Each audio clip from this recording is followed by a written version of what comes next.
नमस्कार दोस्तों, आप सभी का स्वागत है इस वीडियो में। इस वीडियो में हम समांतर श्रेणी के बारे में जानने वाले हैं। तो सबसे पहले इसमें हम जानेंगे ये अनमोल पद कैसे निकालते हैं। तो उससे पहले हमको ये जानना होगा कि समांतर श्रेणी का मतलब क्या होता है। समांतर श्रेणी के शब्द से हम इसका अर्थ निकाल सकते हैं। तो यहाँ पर हम देख रहे हैं कि समांतर का मतलब यहाँ पे समान अंतर यानी कि बराबर अंतर से है। तो इसका अगर संधि विच्छेद किया जाए तो इसका यही मतलब निकलेगा, समान प्लस अंतर यानी कि एक समान अंतर यानी कि बराबर अंतर। तो यहां से हम देख रहे हैं कि एक समान अंतर अथवा बराबर का अंतर जिस श्रेणी में हो उसे हम समांतर श्रेणी कह सकते हैं। जैसे यहाँ पे हमें तीन श्रेणियां दिख रही हैं। अब इससे हम कैसे पता कर सकते हैं तीनों को कि ये तीनों समांतर श्रेणी में हैं। तो इसको पता करने के लिए हमें क्या करना होगा, ये जो दूसरा पद है इस वाले पद से पहले पद को, और इस तीसरे वाले पद से दूसरे पद को, और चौथे वाले पद को चौथे वाले पद से तीसरे वाले पद को, यानी कि अपने से बड़े वाले पद से छोटे वाले पद को घटाना है। इसी तरीके से इस वाले दूसरे पद से इस वाले पहले पद को, और इस वाले तीसरे पद से इस वाले दूसरे पद को हम घटाएंगे तो इन सभी का अंतर अगर बराबर आता है यानी कि एक समान आता है तो समझ लीजिए कि वह श्रेणी क्या है, समांतर श्रेणी है। तो आइए इन तीनों श्रेणियों को चेक करके देखते हैं। तो सबसे पहले ये पहली श्रेणी है, एक दो तीन चार पांच करके। तो यहाँ पर हम दो में से एक को घटाएंगे, दो में से एक को घटाएंगे तो एक ही होगा, ठीक है। अब तीन में से दो को घटाएंगे, तीन में से दो को, तो यहाँ पर भी एक ही आ रहा है। चार से अगर तीन को घटाते हैं तो ये भी एक आ रहा है, और इसी तरीके से पांच में से अगर चार को घटाएंगे तो ये भी एक आ रहा है। देखिए यहाँ पे हम इसको देखते ही बता सकते हैं कि इन सभी का अंतर बराबर आएगा, लेकिन यहाँ पे अगर लिख दिया जाए एकदम स्टेप बाय स्टेप तो ये समझने में बहुत ही आसानी होती है, इसलिए यहाँ पे स्टेप बाय स्टेप लिखा गया है।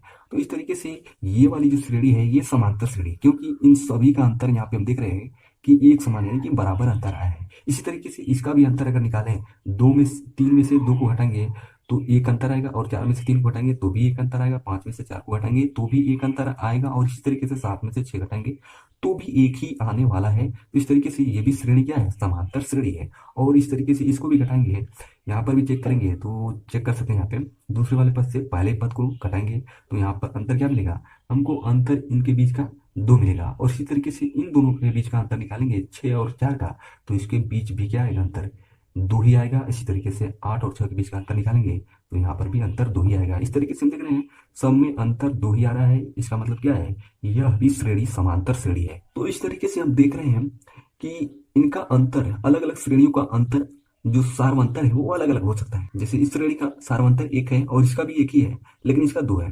तो लेकिन इनका सार्वंतर भले ही अलग है, लेकिन ये सभी श्रेणियां क्या है, समांतर श्रेणी है। तो इस तरीके से हमने जान लिया कि समांतर श्रेणी कैसे पता करेंगे कि वो समांतर श्रेणी है या नहीं है। यहाँ पर अगर ये श्रेणी हम इसको उल्टा करके लिख दें, इसको और वही क्रम में लिख दें तो भी ये समांतर श्रेणी होगी। कहने का मतलब ये है, यहाँ पर इसको हम पहले मिटा देते हैं। कहने का मतलब ये है कि अगर ये पांच को हम पहले लिख देते हैं, ठीक है, फिर चार को, फिर तीन को, फिर दो को, फिर एक को, ऐसे लिखें तो भी ये समांतर श्रेणी ही होगी। क्यों, क्योंकि इन सभी का अंतर समान होगा। तो देखिए यहाँ पे चार में से अगर पांच को घटाते हैं तो यहाँ पे माइनस एक आएगा, ठीक है, तो माइनस एक आएगा। उसी तरीके से तीन में से चार घटाएंगे तो भी माइनस एक ही अंतर आएगा, लेकिन यहाँ पे सार्वंतर जो है वो अलग होगा, ठीक है। तो इस तरीके से ये भी एक समांतर श्रेणी है, बस इसके पद जो है वो अवरोही क्रम में जा रहे हैं और इसके पद आरोही क्रम में यानी कि बढ़ते हुए क्रम में जा रहे हैं, और इसके पद अवरोही क्रम में यानी कि घटते हुए क्रम में जा रहे हैं। तो इस तरीके से ये भी श्रेणी समांतर श्रेणी है और ये भी श्रेणी क्या है, समांतर श्रेणी है। देखिए इसके बाद भी और होता है कि माइनस में भी हो सकती है श्रेणियाँ, कोई दिक्कत नहीं है उसमें भी, लेकिन बस सिर्फ अंतर समान होना चाहिए। जैसे कि मान लीजिए हमने यहाँ पे लिख दिया माइनस एक, और ये माइनस दो, और ये माइनस तीन, और ये माइनस चार, तो ये भी समांतर ही श्रेणी होगी, क्योंकि इनका जो अंतर होगा वो सभी का समान होगा। अगर देखिए यहाँ से घटाएंगे हम, माइनस दो में से माइनस एक को घटाएंगे तो यहाँ पर हमको क्या मिलेगा, यहाँ पे हमको मिल जाएगा माइनस एक, और फिर माइनस तीन में से, ठीक है, माइनस दो को घटाएंगे तो यहाँ पर हमें क्या मिलेगा, माइनस एक अंतर मिलेगा। इसी तरीके से सबका भी अंतर माइनस एक ही आएगा अगर वो समांतर श्रेणी में होगी तो इस तरीके से माइनस में भी हो सकती है समांतर श्रेणी और प्लस में भी हो सकती है। तो यहाँ पे हमने जान लिया कि समांतर श्रेणी कैसे पता करते हैं, कि श्रेणी का यमपद कैसे निकालते हैं, किसी भी समांतर श्रेणी का यमपद। अब मान लीजिए हमें इस श्रेणी का पांचवा पद निकालना है, तो मान लीजिए हम यहाँ पे लिखे नहीं है कि ये 5 है, ठीक है, हमें पता नहीं कि ये श्रेणी का पांचवा पद क्या है। तो हम कैसे निकालेंगे? देखिए यहाँ पे सबसे पहले हम यहाँ पे चेक कर लेंगे कि ये समांतर श्रेणी में है कि नहीं। तो हमने यहाँ पे चेक किया, 2 में से 1 घटाया तो 1 आया, 3 में से 2 घटाया तो भी 1 ही आ रहा है, यानी कि ये श्रेणी हमको समांतर श्रेणी में दिख रही है, ठीक है। तो अब देखिए यहाँ पर जो अंतर में मिला है वो समांतर जो है, जो समांतर है वो 1 मिला है, ए, इसका पहला पद 1 है। अब देखिए, अब यहाँ पे हमको करना क्या है कि अगर हम पहले पद में सारमांतर जोड़ते हैं तो वो दूसरा पद बन जाता है, यानी कि ए प्लस डी। तो ये क्या हो गया? दूसरा पद हो गया, दूसरा पद। अब फिर इसी पद में अगर हम फिर सारमांतर को जोड़ दें तो ये पद क्या हो जाएगा? तीसरा पद हो जाएगा, यानी कि ए डी प्लस डी। तो ये हो जाएगा ए प्लस 2d। तो यहाँ पर फिर इसी तरीके से इस वाले पद में हम जोड़ेंगे, देखिए क्या हो गया? तीसरा पद हो गया, तीसरा पद हो गया। तो अब इस तीसरे पद में अगर हम फिर डी को जोड़ देते हैं, यानी ए प्लस 2d और प्लस ये फिर डी जोड़ देते हैं, तो ये ए प्लस 3d बराबर कितना पद जाएगा? चौथा पद हो जाएगा, चौथा पद। तो इस तरीके से हम देख सकते हैं कि पहले पद में, ठीक है, सारमांतर को जोड़ के दूसरा पद और दूसरे पद में भी सारमांतर को जोड़ के हम मतलब जो पद चाहे वो पद प्राप्त कर सकते हैं।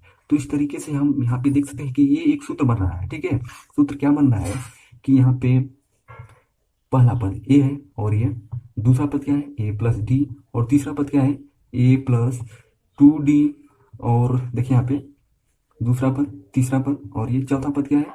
चौथा पद है ए प्लस 3d। और इसी तरीके से पांचवा पद होगा ए प्लस 4d। यहाँ पे थोड़ा सा ध्यान दीजिए, पहले पद में d नहीं है, दूसरे पद में 1d है, तीसरे पद में 2d है, चौथे पद में 3d है और पांचवें पद में 4d है। यानी कि इसके बाद भी अगर हम लें तो छठवें पद में क्या होगा? 5d होगा। यानी कि यहाँ पे हम स्पष्ट रूप से देख रहे हैं कि पदों की संख्या से 1d कम है। यानी कि देखिए यहाँ पे पहले पद में एक भी डी नहीं, दूसरे पद में 1d है, यानी कि एक कम रहेगा, ठीक है। तीसरा पद है तो इसमें 1d कम, यानी कि 2d। इसी तरीके से हम यहाँ पे ये सूत्र प्राप्त कर रहे हैं। और इसी तरीके से हमें क्या यानवा अगर पद निकालना होगा तो ए प्लस यन माइनस 1 × d, यही होगा यानवा पद। कैसे होगा? यहाँ पे हमने स्पष्ट रूप से देखा है कि अगर हमें मान लीजिए कि चौथा पद निकालना है तो चौथे पद में से 1d कम है, देखिए 3d, और पांचवा पद निकालना है तो देखिए ये 4d। तो यन मतलब वह पद जो हम निकालना चाहते हैं, जैसे चौथा पांचवा छठवां सातवां आठवां नौवां 10वां, चाहे कोई भी पद हो, ठीक है। तो इस तरीके से हम यहाँ पे यन और इसमें से एक कम और उसका गुणा यानी कि डी। तो इस तरीके से यनवा पद का मान क्या हो गया? यनवा पद बराबर हो गया ए प्लस यन माइनस 1 × d। तो यही है यनवा पद। अब इस तरीके से हम किसी भी समांतर श्रेणी का यनवा पद, यानी कि यनवा पद का मतलब यह है कि कोई भी पद, जैसे 10वां 11वां 12वां 100वां 1000वां कोई भी पद हो तो इस सूत्र से हम निकाल सकते हैं। यहाँ पे देखिए पांचवा पद हमको इस श्रेणी का निकालना है, तो यहाँ पे हमें डी जो निकल चुका है, सारवंतर 1 है और ये प्रथम पद। तो यहाँ पे हमें क्या क्या चाहिए? यन भी चाहिए, ठीक है। तो यन भी हम निकाल लेंगे, यन मतलब वह पद जिसका हम मान निकालना चाहते हैं। तो पांचवा पद हमको निकालना है, यानी कि यन बराबर 5। तो यहाँ पर हम यहाँ सूत्र में रख देंगे यनवा, यानी पांचवा पद, पांचवा पद। तो पांचवा पद निकालेंगे। यहाँ पे पहला पद क्या है? 1 है और ये 5 है, यन बराबर, तो यहाँ पे रख देंगे 1, और ये डी भी हमारा 1 है। तो इस तरीके से ये 1 हो गया और ये 4 हो गया, तो कुल मिला के 4 1 5 हो गया। तो देखिए पांचवा पद इस श्रेणी का 5 है। और इस श्रेणी का भी अगर पता करना है, चाहे कोई भी समांतर श्रेणी हो, तो इसी सूत्र में हम निकाल सकते हैं, रख के कोई भी मान। अगर इस श्रेणी का हमें समा पद निकालना है इसी श्रेणी का, तो हम इस सूत्र में रख के निकाल सकते हैं। आइए देखते हैं कैसे निकलेगा। सौवा पद, देखिए यहाँ पे सौवा पद। तो सौवा पद, तो पहला पद तो एक ही है और ये प्लस 100 माइनस 1, और ये डी तो एक ही है, तो यहाँ पे 1 और ये 100 में से 1 जाएगा तो 99 ही बचेगा।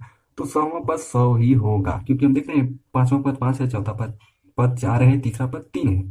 तो जितना पद रहेगा उतना ही इसका मान हो जाएगा इस तरीके से। अगर इस श्रेणी का अगर हमें पता करना है कि समापद क्या होगा तो इसका भी चेक कर सकते हैं। कैसे, आइए यहाँ पे देखते हैं। इस श्रेणी का पहला पद 2 है, तो यहाँ पे 2 रख देंगे तो 2 हो गया ये।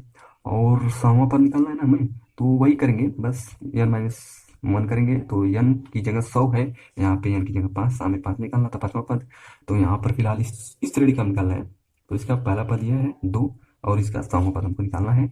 तो इसका भी जो है कि d जो है वो एक ही है, तो इस तरीके से यहाँ पे रख देंगे 2, और ये 100 में से जाएगा तो 99 होगा। तो यहाँ पे सिंपली क्या हो गया, 101 हो गया। इस श्रेणी का 100वां पद 101 होगा। 1000वां पद, 10,000वां पद, चाहे कोई भी पद हो, लाखवां पद, करोड़वां पद, तो इस सूत्र से हम निकाल सकते हैं किसी भी समांतर श्रेणी का। तो इस तरीके से आप किसी भी समांतर श्रेणी का जो है कि n वां पद निकाल सकते हैं बहुत ही आसानी से। अगर इसमें कोई भी डाउट आपको लगता है, या फिर इस सवाल से जुड़े, या फिर समांतर श्रेणी से जुड़ा कोई भी सवाल है, तो आप कमेंट करके पूछ सकते हैं। और इसके बाद अगली वीडियो में आएगी समांतर श्रेणी का योगफल कैसे निकालते हैं, वो भी एकदम स्टेप बाय स्टेप, एकदम सरल शब्दों में। तो इस वीडियो में इतना ही, मिलते हैं अगली वीडियो में, तब तक के लिए देखते रहिए possibility plus. Thanks for watching, धन्यवाद।